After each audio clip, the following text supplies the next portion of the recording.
Hello, I'm Brittany Marshall. On this edition of Commuter Connections, we've got all you need to know about the statewide transit plan and how it could help shape the future of Maryland transit. And we'll show you why our M.MTA employee was named Maryland Charity Campaign Coordinator of the Year. And we'll take a trip to 2 local museums, and Professor Vern is back with an inside look at our bus safety enhancements. All here on Commuter Connections.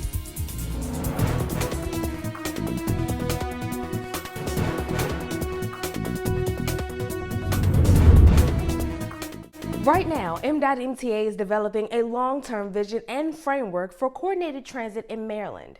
It's a 50-year statewide transit plan. To tell us more about the plan is Senior Planner and Project Manager, Jay Clayton. Thank you so much for joining us, Jay. We really appreciate it. Thanks for having me. Could you tell me exactly what's the purpose of the statewide transit plan?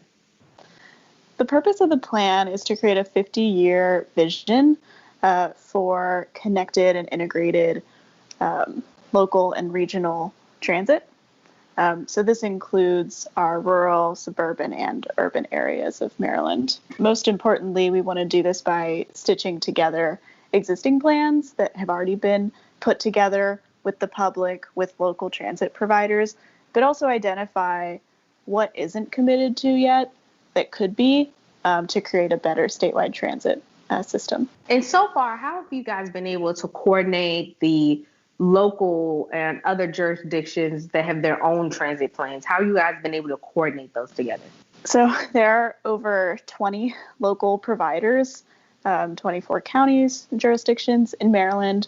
We basically split them up into 5 regions: Western, the Baltimore region, the DC region, Southern Maryland, and the Eastern Shore. So that's how we've been reaching the local jurisdictions for this plan so far.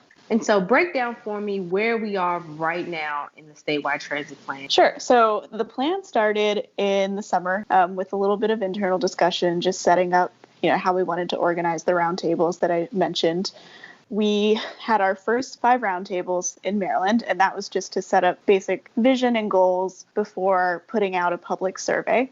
We just wrapped up that survey that was open from September through October. We are now reviewing those survey results, and we'll go back to those roundtables to discuss the results and talk more specifically about strategies. So the public survey was comments and just concerns from the public. What were the top comments? The top comments we got across the state were, number 1 was to provide equitable mobility. So that's regardless of race, income, ability, having the same high quality experience across, even if the means of having that experience is a bit different. Second was regional connections, so connections across counties or intercity connections, whether it's transferring or having that one-seat ride to major destinations across the state, even if it's in different counties, and just more local connections within their counties. And then the third one was more generally that we support car-free living or just less car travel in general to get where you need to go. And with so many comments that you all received, how are you guys going to be able to help form that into what the plan will look like, and even coordinating with the other jurisdictions and counties to make it happen? We'll be taking all of the survey results. We're starting to break them down by region, so we were able to get I think zip code level detail on who responded. And so we can go to the different 5 regions that we've grouped people into, share the results from their regions, also share what was common across the state, and start to talk about and brainstorm specific strategies. What's the end result for this plan? How would it be managed and put out to the public? So near the end of the plan's development, there will be a public comment period. So people will be able to comment on how we took their feedback from the public surveys into the plan. And then I think similar to other plans that we've implemented recently, like the Central Maryland Transit Plan, there will be implementation with the locals, deciding on roles and responsibilities and timing of what gets implemented when. How important is it to have a 50-year statewide transit plan? I think it's incredibly important to have a vision and have agreement both with the public and with local transit providers on what we're trying to achieve. It also helps communicate to the riders, that we are thinking ahead we're not just trying to manage day to day, but we're thinking ahead about how we want to better serve them. And the COVID-19 health emergency has impacted everything that we do. So how has it impacted just the planning to put it together, and what you guys' future thoughts could be? Yeah, it's had a pretty great impact, especially on how we reach out to the public. So we were able to do the public survey online. We made it in a way that could be printed if the local jurisdictions wanted to take those out to their riders. But yeah, I mean, riders are very difficult to reach right now. There's a lot of teleworking. The survey was meant to cover people who currently don't ride transit as well, and asking them, what would it take? So could you tell us where people can find more information on the plan and be able to follow you all through the process? The project has a webpage, and that's mta.maryland.gov/statewide plan. It's where the survey responses will be published. And it's also where we have an email address that people can reach out to the project team to send any comments they think of now that the survey is closed, or to request a briefing, just to have more of a dialogue about the plan. And finally, we'll also just be putting out maybe like a frequently asked questions document and a one-page briefing that can easily summarize the schedule of the plan's development, the purpose, and how to get in touch with us. Well, thank you so much, Jade, for joining us. We really appreciate it and look forward to see how the plan progresses. Thank you so much. Awesome. Thank you for having me. Coming up, we put the spotlight on one MTA employee who has helped bring the entire agency together to help make an impact in our community.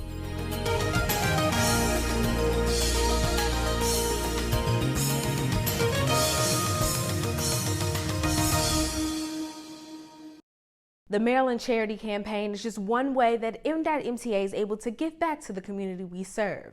And our recent success in the campaign is due largely in part to the work of one employee, Shani Artis. Shani joins us on the show to tell us more about the campaign and how her hard work and dedication has helped the agency succeed for a good cause. Shani, welcome to the show. Thank you, Brittany, for having me. Shani, can you tell me just exactly what is the Maryland Charity Campaign? Yes, the Maryland Charity Campaign is an annual event that is throughout the state of Maryland for state employees, and it's coming from the governor's office. And basically, it gives state employees the opportunity to pledge to causes that support Marylanders in need, as well as other organizations that provide important services, organizations that are close to people in their hearts. How has it been working with other employees all across MTA to be involved in this good cause? It has been an honor working with MTA employees, and each year MTA really just surprises me as far as the turnout, the generous donations. We get a huge turnout from our operations in the bus divisions, rail, MTA police, as well as on the administrative side too. So the fact that it's virtual is not stopping MTA employees. So I'm just very proud of everyone. Can you tell me exactly what is your role in Maryland Charity Campaign and within MTA? So I'm a Maryland Charity Campaign Coordinator by me winning the MVP award. So I'm also the Maryland Charity Campaign Executive Coordinator.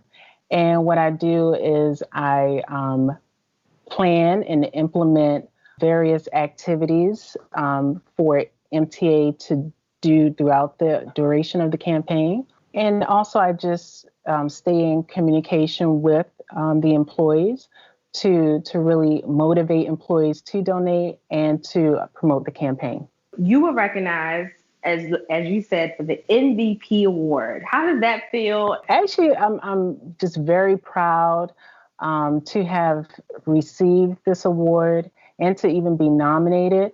I was nominated out of 400 coordinators throughout the state of Maryland. And it's just such a joy to know that I'm doing something that really impacts others in a positive way. And how are employees able to donate? So employees are able to donate through a payroll deduction. You can pledge online. And if an employee wants to do a one-time pledge, then they can do it through electronic transfers, kind of like a check process, but it's done electronically. And so they can submit their pledge that way. In addition to, we have text to donate. And also, in addition to employees who are active employees, the campaign is for state retirees as well. That's always a joy to be able to do something like that. Could you tell me, how does the Maryland Charity Campaign make a difference in the community? We have 997 organizations. So whether it's cancer related, whether it's feeding the homeless, to training a dog so that a veteran has the ability to move around. These are definitely worthy causes that help and impact people in so many ways. Well, thank you so much, Shani. I really appreciate you telling us about this. Congratulations on getting the MVP award. That is amazing. We thank you for all you do at MTA. Thank you. Thank you so much for having me. I appreciate it.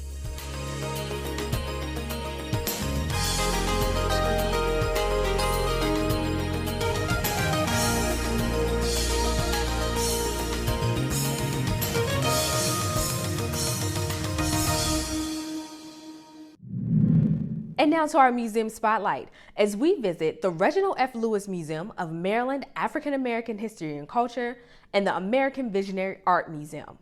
First up, the Reginald F. Lewis Museum, as we learn more about some of its historical and inspirational exhibits. We welcome to the show its director, Wanda Draper. Thank you so much for joining us. We're happy to have you. And thank you for having us. We're happy to be here. And we're so happy. The museum is officially reopened, but during this COVID-19 health emergency, safety, of course, is the number one priority. Tell us how the museum has reopened, its reaction from the community, and how you're keeping everyone safe. Well, we are excited because we have reopened after being closed for 6 months. We've reopened with some brand new exhibits, but most of all, what was so exciting was on our reopening day, there were people standing outside waiting for us to open.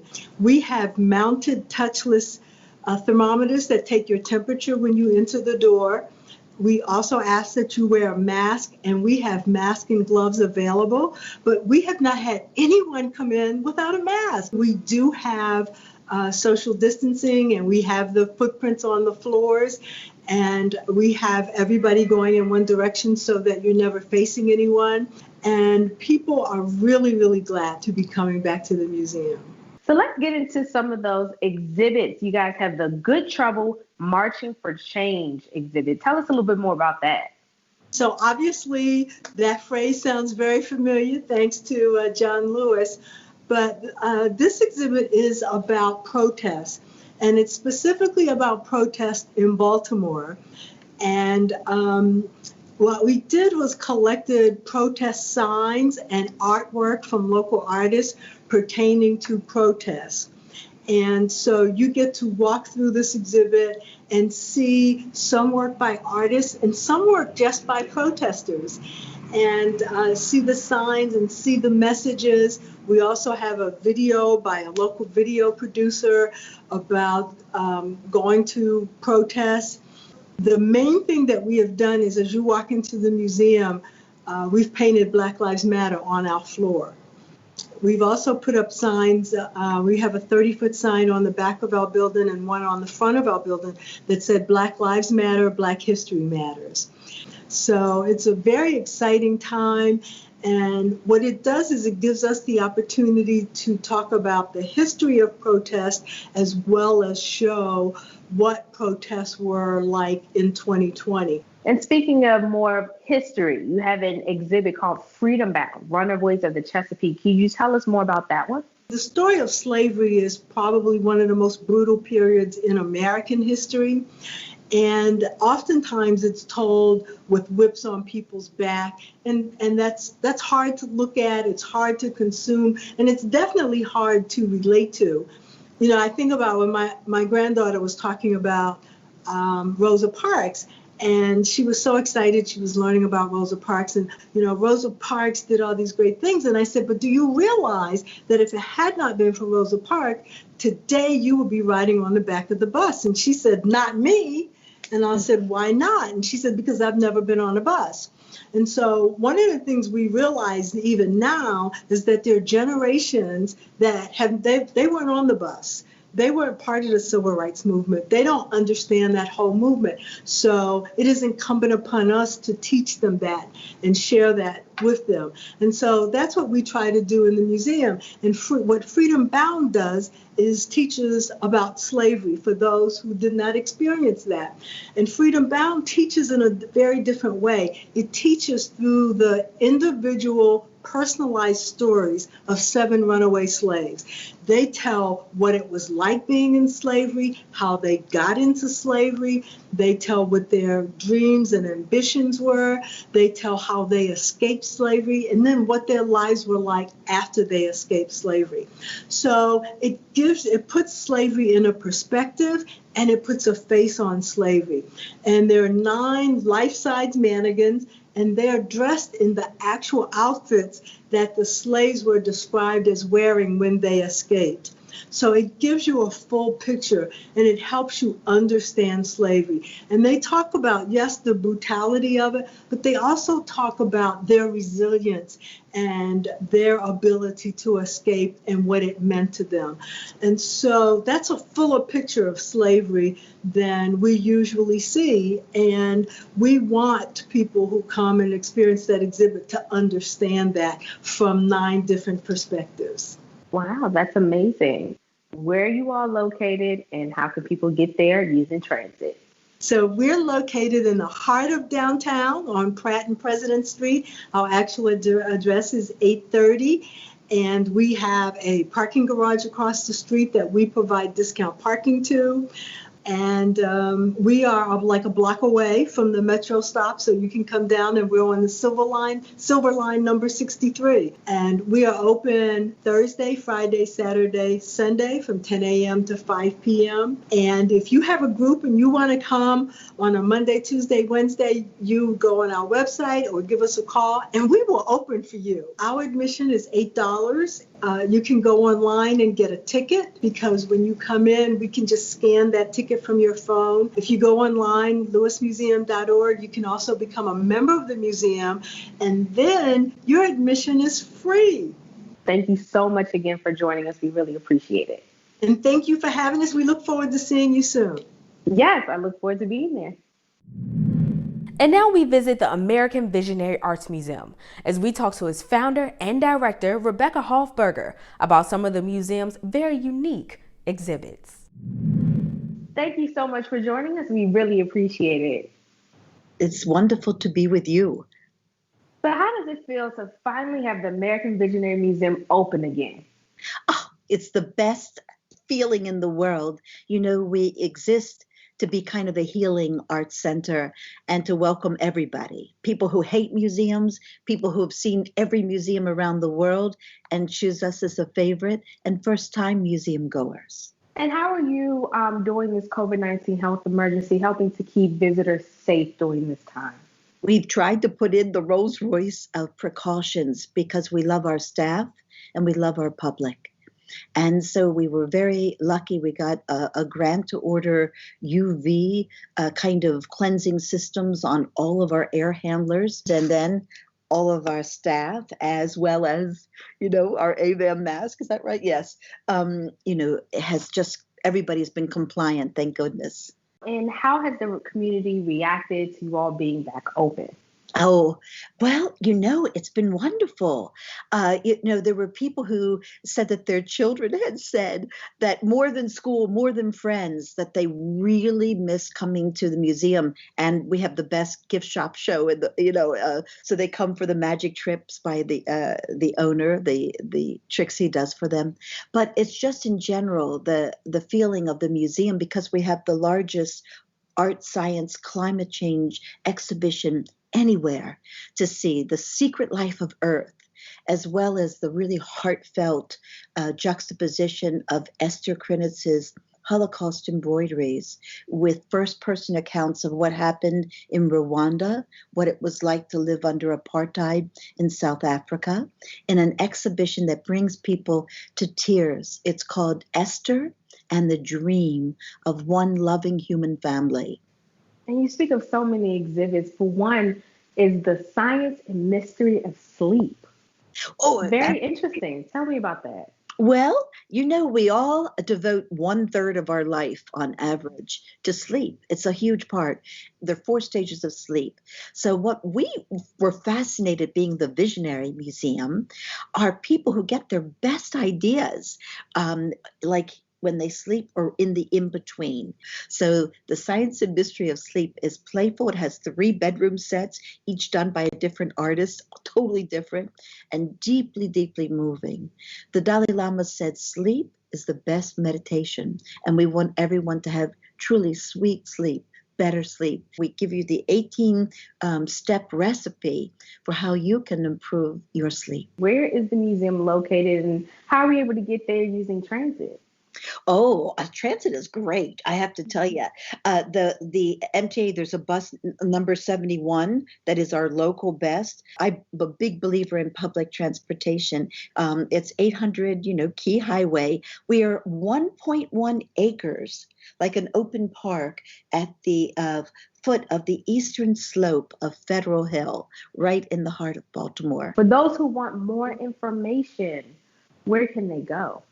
Oh, come to our website, or you can call us at 410-244-1900. We've shortened our hours because of COVID a little bit, so it's 10 to 5, Wednesday through Sunday. Well, thank you so much for joining us. Truly a pleasure. We really appreciate it. Oh, thank you for just doing this, and public transportation is the way to go, so thank you. Coming up, we take a trip to the lab with a visit from Professor Vern.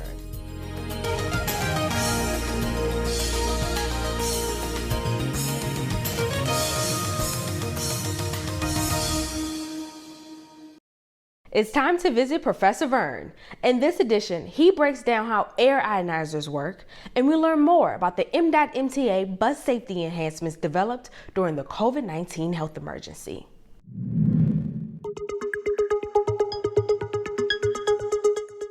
Good morning, Administrator. So, are you getting used to these virtual meetings? Aha, Administrator, you're on mute.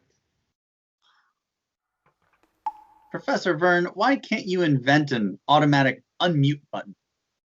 That would kind of defeat the purpose. Anyway. Hey, isn't Robot supposed to join us? Robot, what's going on? We are practicing social distancing and playing bridge. Robot, you lackadaisical logic circuit. Professor Vern, Robot, that's enough. Now, on with our discussion. Yes, of course. I understand you wanted to talk about how electronic air ionizers are used to keep the air on our buses clean during this COVID-19 health emergency. That's right, Professor. Safety at MTA is our #1 priority, and we're doing everything we can to protect our staff and our riders. Of course. Let's break this down. Everything what we call matter is made up of tiny atoms. Now, atoms can be charged, much like when you get a static electricity shock. If an atom receives a positive or negative charge, we call it an ion.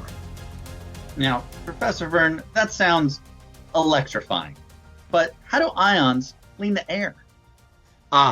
We're getting to that, Administrator. Now, let's picture our air being contaminated with dust and other particles, and into this is released a cloud of ions from an air ionizer. Now, remember that opposite charges attract each other, and observe that the ions are attracted to the dirt particles, so they attach themselves and weigh them down so that they are now too heavy to float in the air. So now our air is clean. There's another excellent use for ions, and that is to work to eliminate viruses from our air. So ions can destroy viruses? Well, actually, ions sort of disable the virus. You see, a virus particle called a viron is like a sophisticated machine whose purpose is to attach itself to a living cell, then pass along its infection. Observe the spikes that protrude from the viron. These work by penetrating the wall or membrane of a living cell, allowing the infection or DNA from the viron to enter the living cell. Now we see how a living cell is infected with a virus. Okay, Professor Vern, show me how the ionizer battles the virus. Battle? Anyway, picture now an airborne virus being confronted by a cloud of ions from an air ionizer. Observe that the ions surround the virus particles. Now see that the ions break off the spikes from the virons.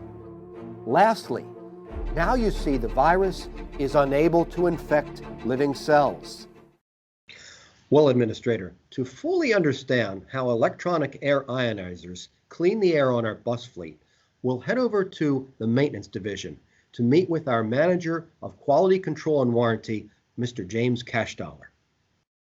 Excellent. I can't wait to hear more.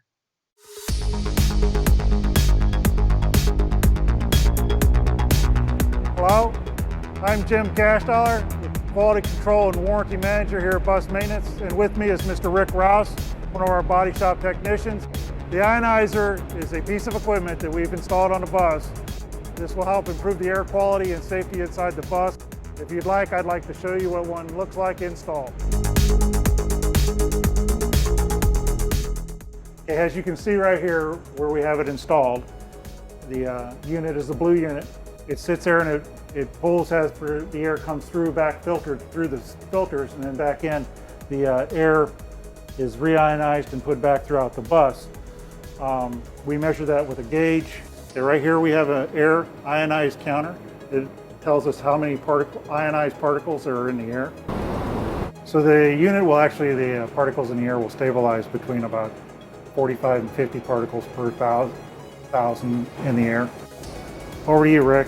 So in an effort to protect our drivers and patrons and help them feel safer riding the buses, we extended the driver's barrier and included a pull-down partition to help our drivers feel safer doing their jobs. The barrier also extends so we can swing it out and lock it in this position to keep all the patrons behind the yellow line.